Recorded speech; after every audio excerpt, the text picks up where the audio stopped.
नमस्ते साथीहरु, टेक्निकल सन्दीप च्यानलमा हजुरलाई स्वागत छ र म सन्दीप मल्ल। सो गाइज, हजुरहरुलाई इन्फिनिक्स नोट 11 सिरिजको बारेमा त थाहा नै होला। केही समय अगाडि नै मैले इन्फिनिक्स नोट 11, 11 प्रो र 11s को बारेमा चाहिँ भिडियो बनाएको थिएँ। हजुरहरु मध्ये चाहिँ कति जनाले हेरि पनि सक्नु भएको होला। जसले हेर्नु भएको छैन, लिंक मैले तर डिस्क्रिप्सनमा दिएको छु, गएर हेर्न सक्नुहुन्छ। सो आजको भिडियोमा चाहिँ म इन्फिनिक्स नोट 11i को बारेमा चाहिँ कुरा गर्न गइरहेको छु। हाम्रो नेपाली बजारमा कहिलेसम्म देख्न मिल्नेछ र यसमा के फीचर स्पेसिफिकेसन देख्न मिल्छ र हाम्रो नेपाली बजारमा चाहिँ के कति प्राइसको चाहिँ हामी एक्सपेक्ट गर्न सक्छौं, सम्पूर्ण जानकारी दिनेछु र भिडियो अन्तिमसम्म हेर्नु होला। त्यो भन्दा पहिला चाहिँ यदि आजको भिडियो मन पर्यो भिडियोलाई लाइक गरेर तलपट्टि देख्न सक्नुहुन्छ रातो बटन, त्यसलाई थिचेर च्यानल सब्स्क्राइब गर्नु होला र साथमा रहेको नोटिफिकेसन बेल आइकनलाई दबाएर अल नोटिफिकेसनलाई पनि अन गर्नु होला, ताकि मैले जति पनि नयाँ नयाँ भिडियो अपलोड गर्छु सबैभन्दा पहिला नोटिफिकेसन हजुरलाई मिल्नेछ। ओके, सो गाइज, अब चाहिँ ढिला नगरी आजको भिडियो सुरु गर्न चाहन्छु र इन्फिनिक्स नोट 11i को बारेमा कुरा गर्ने हो भने सबैभन्दा पहिला चाहिँ म यसको डिजाइन, डिस्प्ले र बिल्ड क्वालिटीबाट चाहिँ सुरु गर्न चाहन्छु।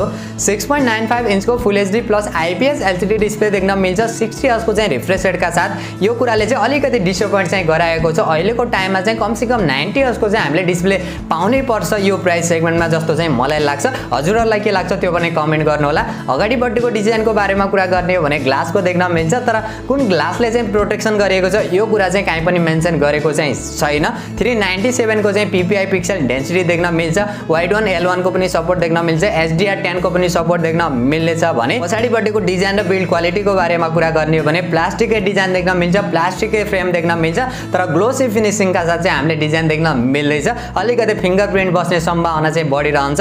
हजुरहरुले ब्याक कभर चाहिँ युज गर्ने पर्ने हुन्छ। ओभरअलमा डिजाइन, डिस्प्ले र बिल्ड क्वालिटी चाहिँ प्राइसिङलाई हेर्ने हो भने हामीले राम्रै मान्न सकिन्छ। र सफ्टवेयरको बारेमा कुरा गर्ने हो भने एन्ड्रोइड 11 का साथ देख्न मिल्छ। XOS 7.6 को चाहिँ UI का साथ देख्न मिल्छ। ओभरअलमा एन्ड्रोइड एक्सपिरियन्स चाहिँ हामीले डिसेन्ट खालको मान्न सकिन्छ, किनभने यसमा अलिकति बढी नै हामीले एड र ब्लुटुथ चाहिँ देख्न मिल्छ। प्रोसेसरको बारेमा कुरा गर्ने हो भने MediaTekको Helio G85 वाला चाहिँ प्रोसेसर देख्न मिल्छ।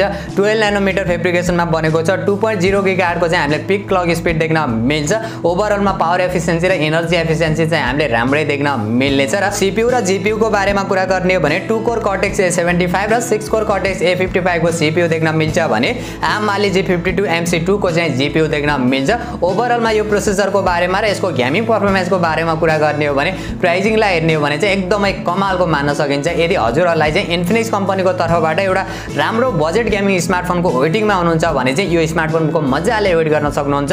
जुन प्राइसमा यो स्मार्टफोन लन्च हुँदैछ त्यो प्राइस सेगमेन्टमा चाहिँ एकदमै कमालको परफर्मेन्स चाहिँ हामीले देख्न मिल्नेछ। भने यसको क्यामेराको बारेमा कुरा गर्ने हो भने हामीले पछाडिपट्टि 3 वटा मात्र क्यामेरा देख्न मिल्दैछ।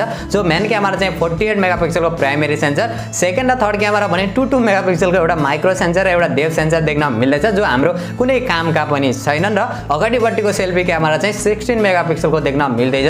पछाडिबाट चाहिँ हामीले 2K भिडियो रेकर्डको अप्सन देख्न मिल्दैछ भने अगाडिबाट चाहिँ 1080 पिक्सलको चाहिँ भिडियो रेकर्ड मात्र गर्न सकिनेछ। ओभरअलमा क्यामेरा फिचर र क्वालिटी पनि प्राइसिङलाई हेर्ने हो भने डिसेन्ट खालको मान्न सकिन्छ। अरु फिचर र अरु सेन्सरहरुको बारेमा कुरा गर्ने हो भने साइड माउन्टेड फिंगरप्रिन्ट सेन्सर देख्न मिल्छ।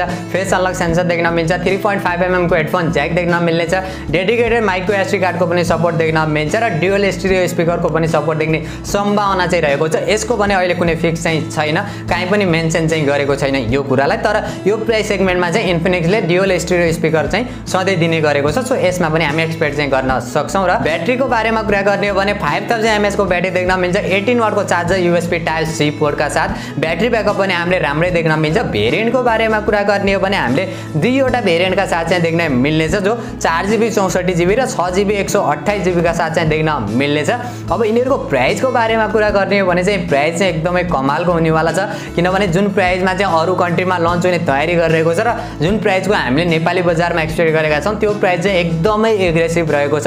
जो यसको बेस भेरिएन्ट 4GB 64GB वाला चाहिँ लगभग हामीले 14-15 हजार को चाहिँ एक्सपेक्ट गर्न सकिन्छ भने जो 6GB 128GB को चाहिँ लगभग हामीले 17 हजार को चाहिँ एक्सपेक्ट गर्न सकिन्छ, किनभने यसको ओभरअल फिचर स्पेसिफिकेसनलाई हेर्ने हो र जुन अरु कन्ट्रीमा जुन प्राइसमा लन्च हुँदैछ त्यसलाई हेर्ने हो भने चाहिँ हाम्रो नेपाली बजारमा 15 देखि 17 हजार को बीचमा चाहिँ यो स्मार्टफोनलाई देख्न मिल्नेछ।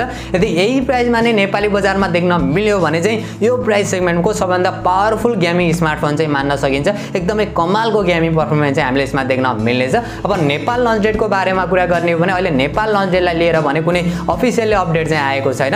जुन दिन आउनेछ त्यो दिन चाहिँ अर्को डेडिकेटेड भिडियो बनाएर हजुरहरूलाई जानकारी चाहिँ दिनेछु। सो गाइज यही थियो इन्फिनिक्स नोट 11 आई को ओभरअल डिजाइन फिचर र स्पेसिफिकेसन र मेरो पर्सनल ओपिनियनको बारेमा कुरा गर्ने हो भने यदि हजुरहरूलाई चाहिँ 14,000 देखि 17,000 को बीचको प्राइस सेगमेन्टमा एकदमै किलर गेमिङ पर्फर्मेन्स भएको स्मार्टफोनको वेटिङमा हुनुहुन्थ्यो या हेर्दै हुनुहुन्थ्यो भने चाहिँ इन्फिनिक्स नोट 11 आई लाई चाहिँ वेट गर्न सक्नुहुन्छ। एकदमै कमालको गेमिङ पर्फर्मेन्स चाहिँ हामीले देख्न मिल्नेछ। सो यति भन्दै आजको भिडियो चाहिँ यहाँनिर सकिन्छ।